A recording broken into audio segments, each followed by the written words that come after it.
할렐루야. 네, 감사합니다. 늘 여러분을 이렇게 만날 때마다 제가 참 감사해요.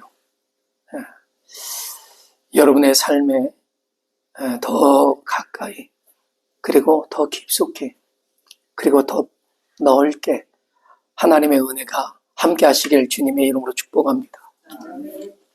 여러분, 세상에는요, 서로 다르기 때문에 아름다운 것도 참 많고요. 그리고 또 반면에 서로 닮아서 아름다운 것들이 또 많습니다. 오늘은 우리가 서로 닮아서 아름다운 것 가운데 우리 믿음의 공동체에 관한 나눔을 가지려고 합니다. 서로가 하나의 모델을 두고 닮아감으로 아름다운 공동체를 이루는 거죠. 그것이 오늘 우리가 나누려고 하는 그리스도인이 가져야 한 12가지 덕목 중에 마지막 2가지의 덕목입니다. 우리가 지난 한 2개월 동안 그리스도인의 덕목에 관한 말씀으로만 여러분 함께 나눴습니다. 오늘 드디어 그 11번째, 12번째 말씀에 이릅니다. 오늘 본문 16절에서는요, 하나님의 자녀인 그리스도인이 가지고 있는 덕목 2가지를 하나로 이렇게 잘 연결해 주고 있습니다. 서로 한 마음을 품은 목표 지향적인 공동체를 말하고요. 또 다른 하나는요, 그 공동체가 생명처럼 가지고 있는 핵심 가치와 같은 그리스도를 본받은 겸손함입니다. 우리는 이 덕목이 서로 깊은 연관이 있기 때문에 오늘 굳이 이 2 덕목을 함께 나누려고 합니다. 첫째는 서로 한 마음을 품은 목표 지향적인 공동체가 되는 것입니다. 여러분, 오늘 본문 말씀은 이렇게 되어지고 있어요. 서로 마음을 같이 하며 라고 했습니다. 여러분, 이 본문 말씀은요, NIV 성경에는 서로 조화롭게 살라라는 말씀으로 되어 있어요. 네. 그래서 라빈 하모니라고 표현합니다. 예. 그러니까 우리가 조화로운 삶을 이루어내는 그런 공동체라는 것이죠. 근데 여기서 서로 조화롭게 이루어야 한다라고 강조하고 있는 이 조화로움은 좀 더 넓게 이해를 해보면, 팀워크를 잘 이루는 그 팀워크가 확실하게 두드러진 그런 공동체를 말하는 거죠. 그리고 또 다른 성경, 킹제임스 버전이나 NASB 같은 그 성경을 보면요, 한글과 동일하게 번역을 했습니다. 그래서 이 본문들은 우리 한글의 번역도 굉장히 잘된 번역이에요. 그래서 이것은 아주 원문에 아주 가깝게 비슷하게 번역이 되어 있습니다. 그래서 여기 마음을 같이 하며라는 말은 사실 한 마음을 품고 하나가 되는 것을 말해요. 하나가 되는 것. 그런데 여기 우리가 오늘 특별히 살펴야 할 말씀 단어는 서로라고 하는 겁니다. 서로. 근데 여기에 특별한 전치사가 하나 붙어 있어서 우리는 서로를 향하여라고 해석을 해야 되는데, 여기 서로를 향한다라고 하는 이 전치사의 역할은요, 서로가 목표를 향해 강한 의지를 가지고 있는 그런 모습을 강조하고 있는 거예요. 그러니까 한 마음을 품은 공동체가 같은 마음으로 서로가 하나의 목표를 향하는 것을 말해요. 이것은 성도의 교제가 어떠해야 하는가 하는 그런 본질적인 모습도 우리에게 보여주고 있으면서, 기독교 공동체는 오직 한 마음을 품어 같은 마음으로 서로 목표를 향해서 섬겨가며 이뤄가는 그런 공동체다라고 하는 것이죠. 그래서 바울이 특별히 이렇게 서로를 향하여라고 하는 표현을 한 것에는 아주 특별한 의미가 있습니다. 먼저는 서로가 같은 마음을 가지고 있어야 한다는 것을 전제하고 있는 거예요.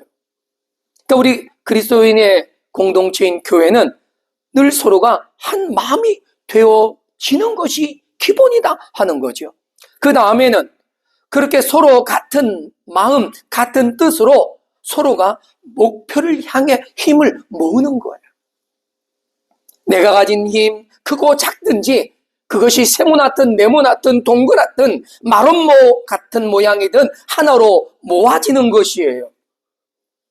그런데 바울이 강조하려고 하는 것은 여기에 머물지 않아요. 한 걸음 더 나아갑니다.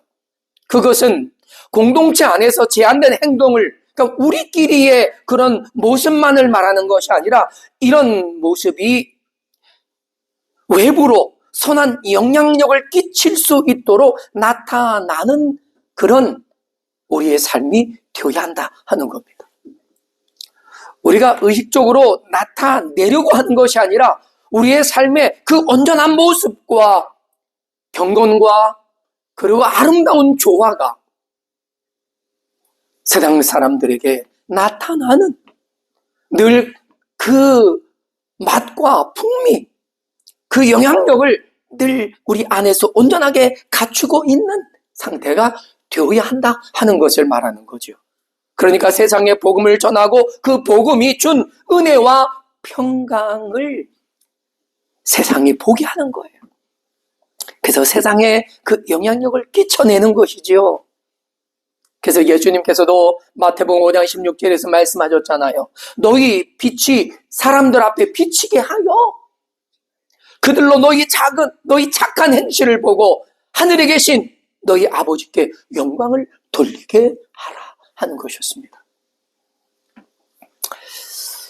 서로를 향해 한 마음을 가지고 세상의 빛과 소금이 돼서 하나님의 영광을 돌리게 될 선한 영향력이 우리 안에서 우리의 삶을 통해 기대되어야 한다 하는 것이죠. 여러분, 우리 공동체에 이루어진 하나님 나라의 아름다운 모습을 세상에 보여줘야 한다 하는 것이 바울이 강조하고 있는 것이었어요. 여러분, 그것이 사람들의 마음에 감동을 줘요. 그리고 이 세상과는 사뭇 다른 행복하고 아름다운 조화를 이루고 있는 교회라고 하는 그 공동체에 함께하고 싶은 마음이 일어나게 되는 거죠. 그래서 나도 교회 한번 나가봤으면 하는 그런 마음들이 사람들에게 일어나고, 그리고 누군가가 옆에서 한번 가보지 않겠어? 라고 하는 그런 권유에 나도 가도 될까? 라는 반응이 나타나고, 그리고 함께 할 수 있는 기회가 주어지는 거다 하는 것이죠. 우리 주변에서 우리 은혜교회가 이런 한마음 한뜻이 된 모습이 나타남으로써 주변의 사람들이, 또 주변의 교회 성도들이 야, 저렇게 하나 된 모습이라면 뭐든지 해낼 수 있을 것 같아. 앞으로 저 그린스보로 은혜교회 야, 기대가 돼. 라는 그런 마음이 들도록 우리의 삶 안에서 우리의 공동체가 아름답고 조화롭게 이루어져 갈 수 있기를 주님의 이름으로 축복합니다. 저는 바로 이것이 아름다운 교회, 내 건강하게 성장하는 교회의 핵심 가치가 아닌가 생각해 봅니다.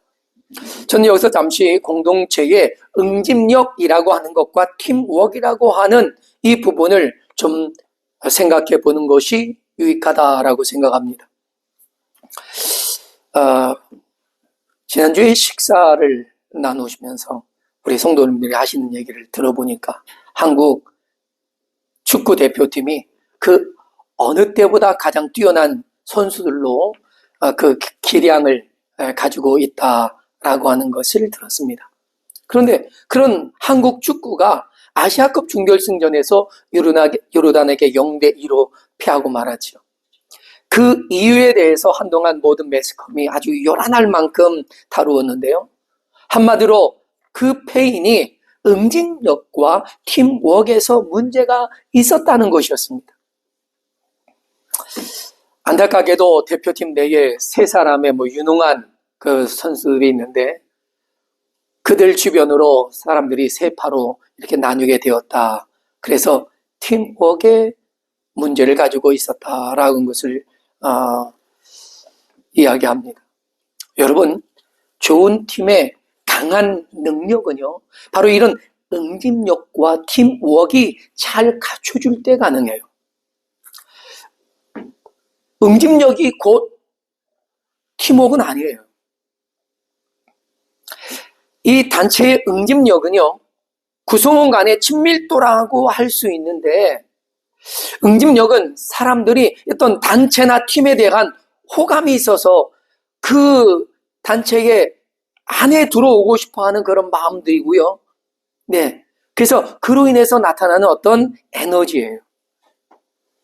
그런데 단순히 그 집단에 속하려는 것만으로는 우리가 응집력을 좋은 응집력으로 만들어갈 수는 없다는 겁니다. 좋은 응집력은요, 서로에 대한 신뢰가 바탕이 되고 존중되어지면서 서로 배려가 되어지는 속에서 응집력은 좋아져요. 강하고 견고하게 세워질 수 있어요.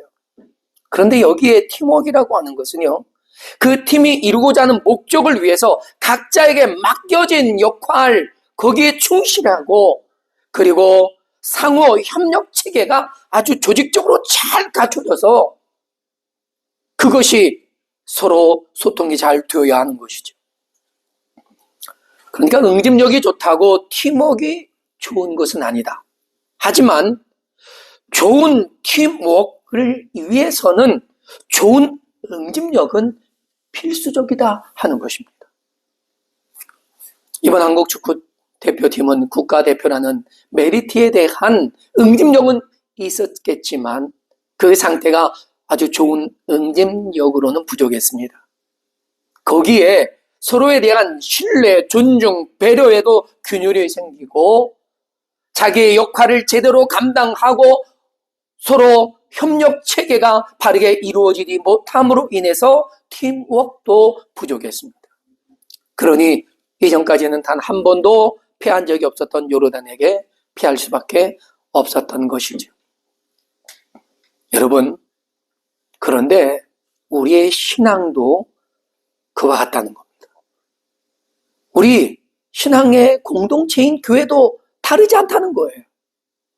예수 그리스도 안에서 하나 된 신앙과 비전의 응집력이 우리는 건강해야 합니다. 그리고 하나님의 뜻을 이루고 복음을 전하면서 건강한 공동체가 되기 위해서 우리는 좋은 팀워크도 이루어내야 한다는 것이죠. 이것이 우리 그리스도 은혜 교회가 올 한 해 가지고 있는 그런 표에 담아놓기도 했습니다. 한 마음 한 뜻으로 하나 된 교회 공동체다 하는 것이죠. 그렇다면 우리가 서로 같은 마음을 품어야 하는 그 마음은 무엇일까 하는 것입니다. 그리스도의 절대적인 가치로서, 그리스도인의 절대적인 가치로서 예수 그리스도의 마음, 바로 그것이라고 생각합니다. 이것은 그리스도인의 12번째 덕목으로 보여주고 있는데 그것이 스스로 더 낮아져지는 그런 겸손이에요. 오늘 본문에서 바울은 높은 데 마음을 두지 말고 도리어 낮은 데 처하며 라고 말합니다. 그리고 스스로 치이는 채 하지도 말라는 거죠. 여러분, 높은 데 마음을 둔다라고 하는 이 말은요, 사실 허영심에 가득한 거예요. 그 허영심은 교만이라고 하는 마음이 지배하게 되죠. 그래서 더 높이 올라가려고 하고 더 많은 것을 가지려고 하는데 그것이 되지 않으니까 더 높은 척, 더 많이 가진 척 하면서 허영을 부리게 되는 것이죠. 그래서 허영의 바람이 잔뜩 들어가서 부풀어진 모습과 같아요. 여러분, 이솝우화에 이런 이야기가 있어요. 황소와 개구리라는 이야기가 있습니다. 어느 날 개구리 어린 형제가요, 웅동에서 놀다가 물을 마시러 온 황소를 보게 돼요. 근데 그 황소가 얼마나 컸는지 깜짝 놀랐어요. 그리고 집에 돌아와서 엄마 개구리에게, 그 엄마 개구리는 좀 등치가 컸어요. 엄마, 오늘 우리가 웅덩이에서 엄청난 걸 봤어요. 굉장히 컸습니다. 그 배도 어마어마하게 컸어요. 그랬더니 엄마 개구리가 자신의 배를 이만큼 부풀리면서 이만큼 컸니? 라고 하는 거예요. 아니요. 훨씬 더 컸어요. 그랬더니 이 엄마 개구리가 계속 숨을 들이키면서 배를 이만큼 그러다가 배가 터져서 죽고 말았어요. 여러분, 우리 인생의 허영과 교만함은 바로 그렇게 끝을 맺을 수 있다는 것이죠. 잠언서 16장 18절에 이렇게 말합니다. 교만은 패망의 선봉이요. 잠언서 띄워주세요. 거만한 마음은 넘어짐의 앞잡이다 라고 했습니다. 그렇습니다. 높은 데에 마음을 두지 말라고 오늘 본문 말씀에서 가르치는 것은요, 스스로 망하는 길을 향해 가지 말아라, 안타까워하는 거예요. 그러면서 도리어 더 낮은 데 처하라고 말합니다. 여러분, 이 말씀은 매우 중요한 말씀이에요. 이것은 스스로 더 낮은 자리에 가서 낮은 사람들과 깊이 사귀라는 거예요. 그래서 스스로 낮아져서 사람들의 비천한 모습을 나 스스로 그대로 우리 몸에 익혀가는 거예요. 그래서 지극히 작은 일에 충성하면서 나에게 주어진 임무를 소중하게 여기는 그런 삶을 살아가라는 것이죠.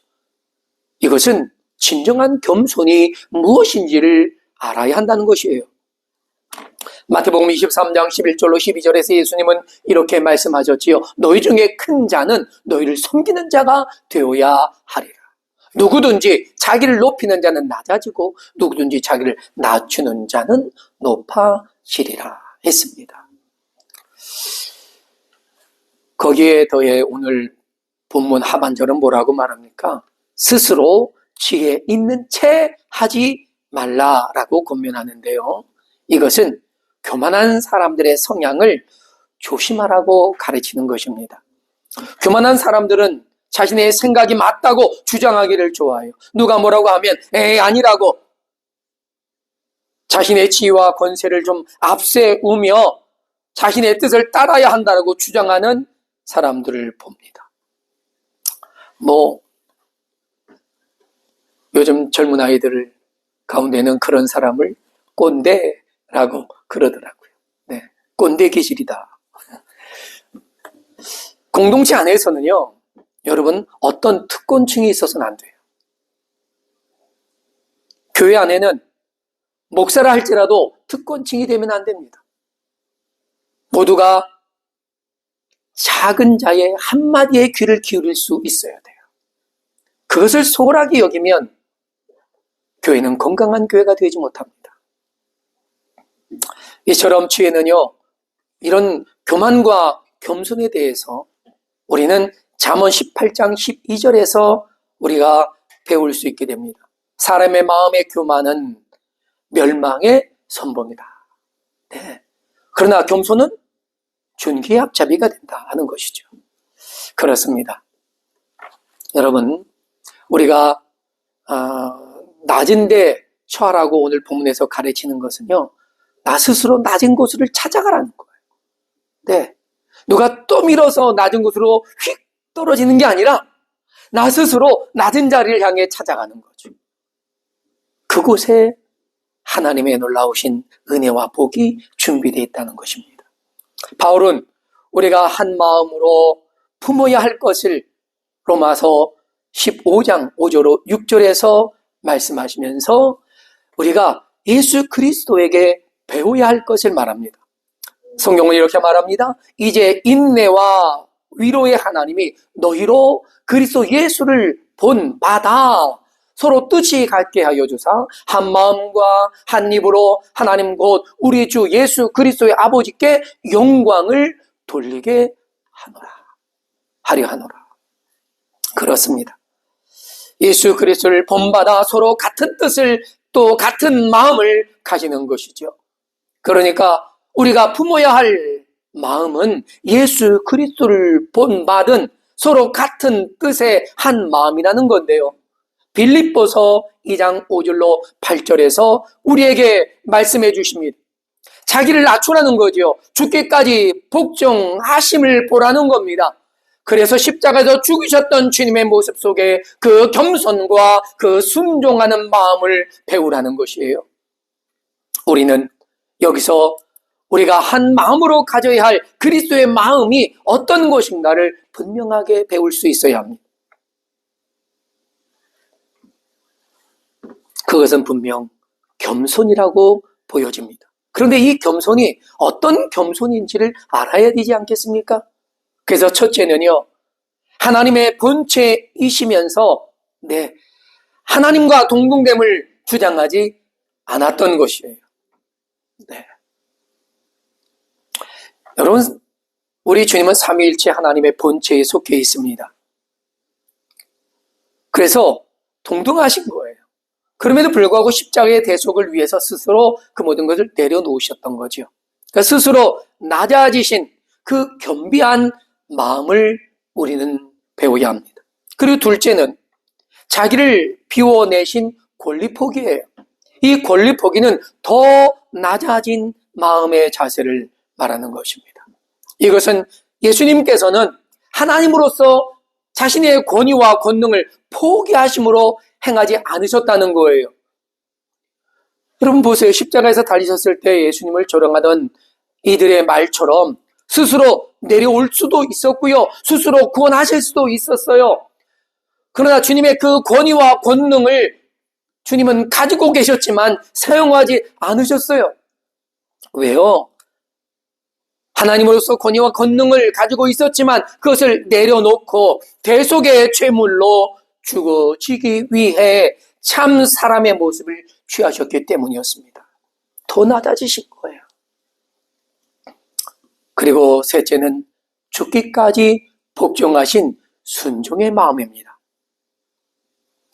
예수님은 성자 하나님으로서요, 하나님과 동등하신 분이심에도 성부 하나님의 계획과 뜻을 따라 순종하셨단 말이죠.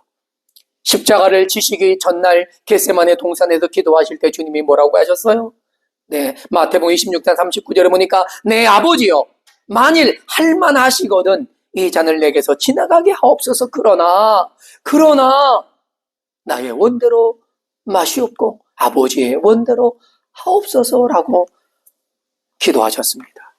이처럼 우리가 한 마음으로 품고 서로를 향하는 이 겸손은 첫째가 나를 스스로 낮추는 겸비함이고, 둘째가 자신의 권리도 포기할 줄 아는 또 낮아짐이며, 셋째는 죽기까지 주님의 뜻에 순종할 수 있는 헌신된 모습이라는 것입니다. 이처럼 우리가 한 마음으로 품고 서로를 향하는 이 겸손을 가지고 하나님의 온전하심을 닮아가자는 거죠. 우리가 이렇게 그리스도 안에서 한 마음 한 뜻을 가지고 서로를 향하여 섬겨주고 그리스도인 다움을 가져야 한다는 것입니다. 이것이 바로 하나님 나라에 사는 성도들의 참된 모습이다 하는 거죠. 나를 먼저 챙기려고 하는 그런 욕심이 아닌 상대를 먼저 챙겨주려고 하는 사랑의 마음이 먼저라는 것이죠. 결국 그것이 우리가 서로 행복하고 서로 만족하며 부족하지 않은 은혜가 충만한 삶이다 하는 것입니다. 이 말씀을 묵상하고 기도하는데 저에게 이런 마음이 오더라고요. 더 나의 권리를 포기해야 더 풍성해지는 것이구나 하는 것입니다. 우리 그린스보로 은혜교회 성도님들, 우리의 권리를 더 포기하면 포기할수록 더 풍성해지는 교회가 될 줄로 믿습니다. 우리의 행복은 내가 나를 위해 수고하는 것에 있지 않다는 것이죠.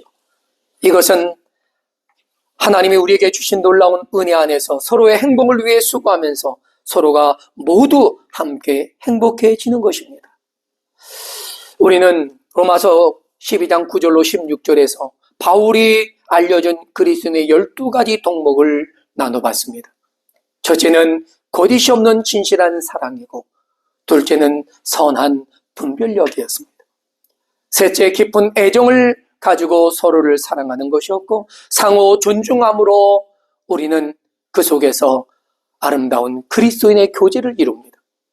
또 식지 않은 열정을 가지고 하나님이 우리에게 보이신 비전을 향해 나아가고, 끝까지 견디는 인내를 통해서 하나님의 뜻의 소중함을 우리는 반드시 지켜가는 것이죠. 아낌없이 나누는 관담을 통해서 우리 그리스도인에게 주어진 하늘의 영광이 얼마나 큰지를 함께 공유하고요, 온 마음 다한 손 대접을 통해서 우리는 아낌없이 사랑할 수 있는 귀한 이웃사랑의 마음을 배웠습니다. 또 악을 선으로 갚아내는 선의를 통해서 우리를 사랑하신 예수 그리스도의 사랑을 보았고요, 그 사랑으로의 공감을 통해서 힘들고 어려운 이들의 마음을 함께 품을 수 있게 됐습니다. 오늘 말씀처럼 서로 품은 한 마음을 가지되 그 마음이 더 낮아지는 겸손을 보이신 예수 그리스도의 마음으로 우리의 심령을 채워가는 것입니다. 우리가 그 덕목을 다 갖춘 완전한 그리스도인이 된다는 것은 사실 거의 불가능합니다. 하지만 우리가 그런 덕목을 갖추기 위해 최선을 다하는 삶으로 응답할 수는 있지 않겠습니까? 노력할 수는 있다는 것입니다. 우리 그리스도인의 삶의 기준은 오직 성경에 있습니다. 세상에 갇혀 있지 않아요. 그리고 그 성경을 따라 나를 변화시키려고 하는 의지가 바로 믿음인 것입니다. 그런 믿음으로 하나님 앞에 사는 것이죠. 우리는 분명히 연약한 인생입니다. 죄의 자리를 박차고 일어나서 거룩하게 살아가지도 못합니다. 그럼에도 예수 그리스도 안에서 믿음으로 살아가려는 우리의 의지는 결코 포기하지 말아야 합니다. 바울이 로마서 12장 1절로 2절에서 강력하게 권고하신 것을 다시 한번 말씀드리면 이렇습니다. 그러므로 형제들아, 내가 하나님의 모든 자비하심으로 너희를 권하노니 너희 몸을 하나님이 기뻐하시는 거룩한 산 제물로 드리라. 이는 너희가 드릴 영적 예배니라. 너희는 이 세대를 본받지 말고 오직 마음을 새롭게 함으로 변화를 받아 하나님의 선하시고 기뻐하시고 온전하신 뜻이 무엇인지를 분별하도록 하라고 했습니다. 우리는 그렇게 가장 행복한 공동체인 행복한 은혜의 교회를 이루어 갈 수 있기를 바랍니다. 그리고 이 행복한 우리 은혜교회 공동체가 더 많은 이들의 행복을 나누어주며 성장할 수 있기를 우리 주 예수 그리스도의 이름으로 축복합니다. 기도하겠습니다. 자비하신 하나님 아버지, 감사합니다. 우리는 예수 그리스도의 은혜를 입은 하나님의 자녀임을 고백합니다. 하나님의 자녀답게 예수 그리스도를 닮아가며 하나님의 자녀다운 삶으로 주님께 영광을 돌리는 거룩한 공동체가 될 수 있도록 하나님의 성령께서 우리 안에서 역사하여 주시기를 간구하오며 우리 구주 예수 그리스도의 이름으로 기도하옵나이다. 아멘.